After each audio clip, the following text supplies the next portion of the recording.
আমার ক্লাসে, অফলাইন ক্লাসে অনেকে আসে যারা কার নিয়ে পড়তে আসে, আবার অনেকে আসে হেঁটে আসে। তো ওদের মধ্যে একটা বিভেদ আছে।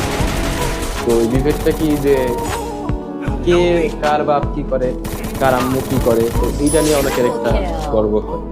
তো আমার বিষয়টা অনেক খারাপ লাগে যে যে যেটাই করুক, আমার আব্বু যদি আমার কৃষকও হয় বা যদি ভ্যান চালকও হয়, তাও সেটা আমার কাছে গর্ব। কারণ আমার যতটুকু প্রয়োজন সেই মেটাচ্ছে। আজকে যদি আমার কাছে টাকা না থাকে, কিংবা আমি যদি অসুস্থ হই, কিংবা যেই হোক, আমার আব্বু যতটুকু সামর্থ্য সেই কিন্তু দেখবে, তাই না?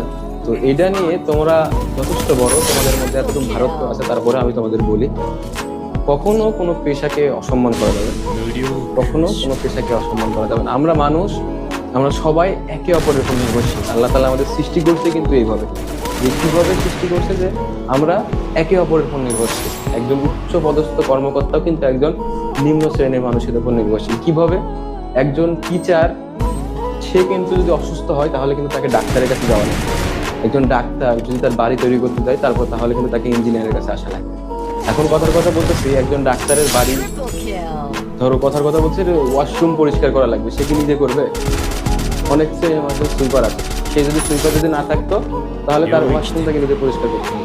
একজন মানুষ, যদি কৃষকরা না থাকতো তাহলে কিন্তু আমাদের নিজের ফসল নিজে ফলায় খাওয়া লাগতো। যদি দোকানদাররা না থাকতো তাহলে আমাদেরই সেটা উৎপাদন করে করা লাগতো। যদি রিক্সা চালক না থাকতো তাহলে আমাদের হেঁটে যাওয়া লাগতো। তো এই পৃথিবীতে আল্লাহ তাআলা আমাদের এই সাইকেলটা সৃষ্টি করছে কি, আমরা সবাই একে অপরের উপর নির্ভরশীল।